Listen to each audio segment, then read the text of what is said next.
তাদের হায়াত আর মউত সৃষ্টি করেছি এই কারণে এটা পরীক্ষা করে দেখবো যে কে কার চাইতে কর্মে উত্তম, কর্মে কি উত্তম কর্ম করতে পারে। আপনি প্রথমে একটু ধাক্কা খান, কোরআন মাজিদে মোট আয়াত আছে কতগুলো বলেন তো? সংখ্যা নিয়ে আমি আর কোনো ঝগড়া করব না, ৬,০০০ প্লাস, আল্লাহ ভালো জানেন। এতগুলো আয়াতের ভিতরে আল্লাহ একটা আয়াতেও বলে নাই হে আদম সন্তান, হে মুমিন মুসলিম, তুমি আমল করো আমি তোমাকে জান্নাতে দেব। আমি চ্যালেঞ্জ দিয়ে বলতেছি এমন কথা কোরআন মাজিদে এখনো নাই। কেউ কি আপনারা চ্যালেঞ্জ গ্রহণ করবেন? এত বড় একটা কোরআনে আমল করো তুমি আমি তোমাকে জান্নাতে দেব এমন কথা নাই। আমি আবার দায়িত্ব নিয়ে বললাম, আপনি এখন বলেন কেউ চ্যালেঞ্জ নেবেন? কিন্তু শুনতে আশ্চর্য লাগলো না? বলেন তো দেখি, যে আমলের জন্যই তো মানুষের জান্নাত জাহান্নাম, বেআমলের জন্যই তো সে জাহান্নামে যাবে, আমল করলেই তো জান্নাতে যাবে। কিন্তু হুজুর বলতেছে এত বড় কোরআনে নাকি আমল করো জান্নাত দেব এমন কথা বলে নাই। একটু আশ্চর্য লাগলো নাকি আপনাদের? তো তাহলে একটু ভেঙে দেওয়ার দরকার আছে কিনা? কোরআন মাজিদে কোথাও লেখা নাই বান্দা তুমি আমল করো, যেখানেই আমলের কথা সেখানেই একটু বাড়ায় দেওয়া আছে আমালুস সালেহ। কি আছে? আমলে সালেহ করো।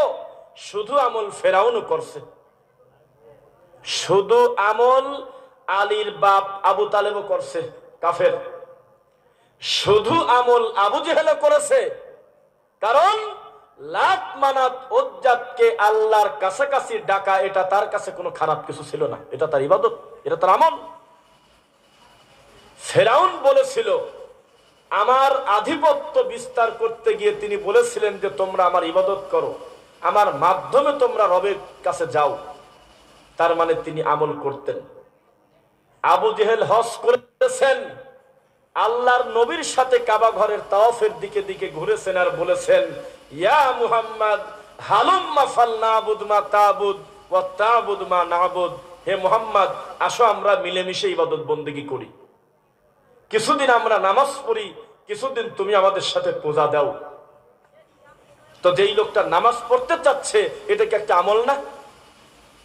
যেই লোকটা কাবার মালিককে বিশ্বাস করে, নইলে কাবার গিলাপ ধরে কাবার সামনে দাঁড়িয়ে কেন বলল আমি যুদ্ধে রওনা দিলাম, আপনি সত্যের পক্ষে বিজয় দিয়ে দিয়েন, তার মানে সে আমল করতো না এমন কথা বলতে পারবেন আপনি? কিন্তু তার আমলটা আমলে সলে হয় নাই। কি হয় নাই? আদম আলাইহিস সালামের এক ছেলে আর এক ছেলেকে হত্যা করছে, জানেন কারা কারা বলেন তো দেখি? কোরআন মাজিদের আয়াতটাকে নেন আগে, সূরা মায়েদা। আউযু বিল্লাহি মিনাশ শাইতানির রাজীম। ইয ক্বাররাবা কুরবানান ফাতুকুব্বিলা মিন আহাদিহিমা ওয়া লাম ইউতাকাব্বাল মিনাল আখার। আপন মায়ের পেটের দুইটা ভাই আদমের দুই ছেলে আল্লাহর কাছে কুরবানি পেশ করেছে, একজনের কুরবানি কবুল হয়েছে আর একজনেরটা হয় নাই। শুনেছেন নাকি কথা? এক ভাই কুরবানি কবুল হয়ে গেল আল্লাহর কাছে, আরেক ভাইয়ের হলো না। সঙ্গে সঙ্গে আরেক ভাই হিংসা করে বলতেছে লা আকতুলান্নাক, আমি তোমাকে হত্যা করে দেব। যেই বলেছে হত্যা করব, আরেক ভাই বলে নাই আমিও তোমাকে হত্যা করব, সে বলেছে ইন্নী আখাফুল্লাহ, আমি আমার আল্লাহকে ভয় করি। বোঝা কি যাচ্ছে? তারপরে দেখেন লাইম বাসাত্তা ইলাইয়া ইয়াদাকা লিতাকতুলানি মা আনা বিবাসিতি ইয়াদিয়া ইলাইকা লিআকতুলাক ইন্নী আখাফুল্লাহ রাব্বুল আলামিন। হে ভাই, তুমি যদি সত্যি আমাকে মেরেই ফেলো তাহলে আমার পাপ আর তোমার পাপ তুমি এক জায়গা করে জাহান্নামে যাও, আমার কি করার আছে? আমি আল্লাহকে ভয় করি। তোমার কুরবানি কবুল হয় নাই তাতে আমার দোষটা কি? এটা আল্লাহর ব্যাপার। আমার কুরবানি উপর থেকে আগুন এসে পুড়ে গেছে, বোঝা গেল কবুল হয়েছে, তোমারটা হয় নাই, এটা আমার দোষটা কি? আমাকে তুমি কেন মারলে? তারপরেও কি মারা বাদ দিছিল না মেরে দিছিল? তো যেই ছেলে মারা গেল সেই ভালো না যে মারলো সে ভালো? তো খারাপটা বেঁচে থাকলো, ভালোটা মরে গেল। আমি আপনাকে বলতেছি খারাপটাও আমল করত, ভালোটাও আমল করত। দলিল আছে। দলিল কি? আমল যদি না করতো তো কুরবানি প্রথমে না করে দিতে পারলো না, আমি কুরবানি দেব না।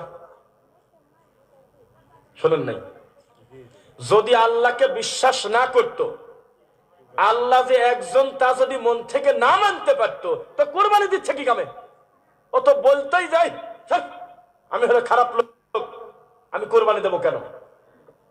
তার মানে দুইজনই আমল করত, একজনেরটা শুধু আমল, আর একজনেরটা আমলে চলে।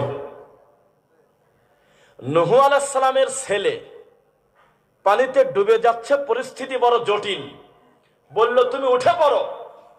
সে বলতেছে তুমি যাও তো, পরিস্থিতি যতই জটিল হোক তোমার আল্লাহ তো আর অত বড় পাহাড় ডোবাতে পারবে না, আমি উঠে পড়ব।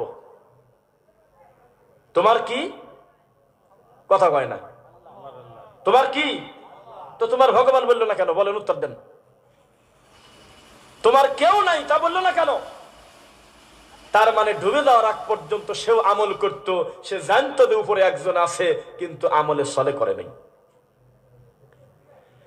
আবু তালেবের লা ইলাহা ইল্লাল্লাহর অসুবিধা ছাড়া জাগতিক 5টা অন্যায়ের কথা বলার মতো লোক এখানে ক্ষমতাই নেই কারোর।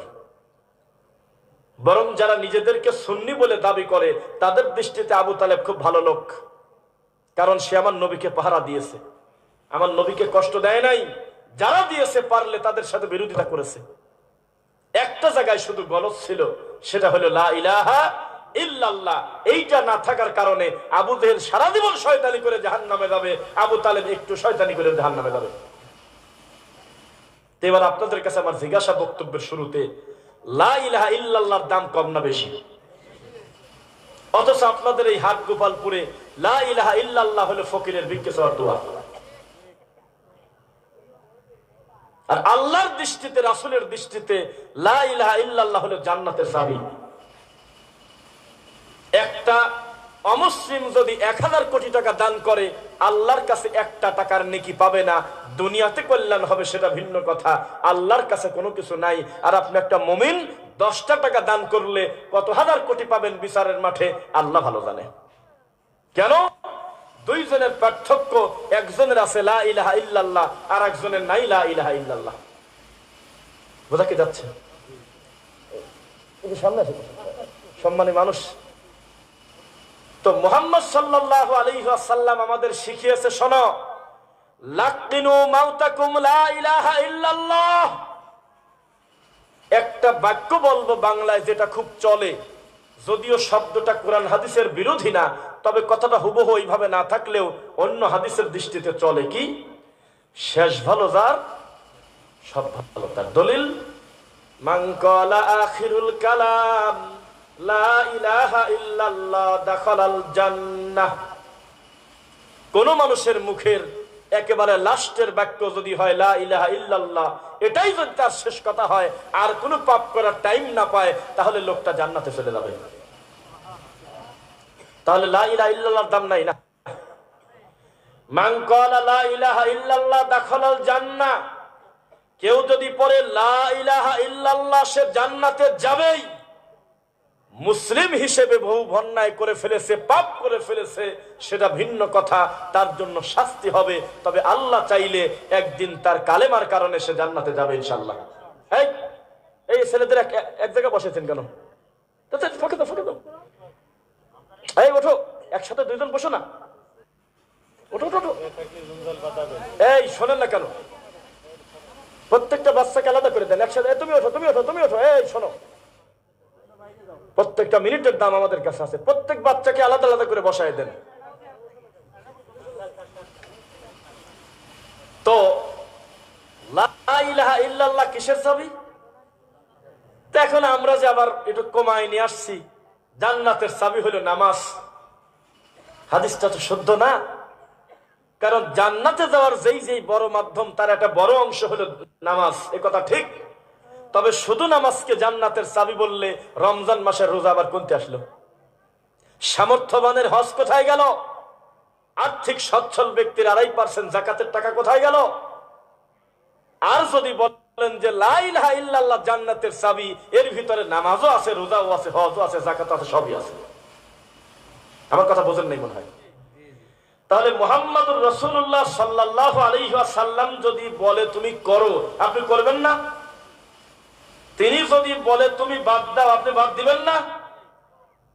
আউযু বিল্লাহি মিনাশ শাইতানির রাজীম। মা আতাকুমুর রাসূলু ফাখুযুহু ওয়া মা নাহাকুম আনহু ফান্তাহু। আমার নবী যেটা দেয় সেটা নাও, তিনি যা থেকে নিষেধ করে তা থেকে বিরত থাকো। ওয়াজ কিন্তু এখন আমি এই মুহূর্তে আমি রানিং করতে যাচ্ছি একটা গুরুত্বপূর্ণ পয়েন্ট। সহজে কি একটা আলেম মানুষ গ্রামের মেম্বার হয়, চেয়ারম্যান হয়, কোন সালিশ বিচারের প্রধান হয়, সামাজিক বিচার মজলিসে তাকে প্রধান চেয়ার দেয়? যদি কোনো বিচার মজলিসে একটা আলেম মানুষ বা একটা হুজুর ছাত্র ছোট বয়সী দাঁড়ায়,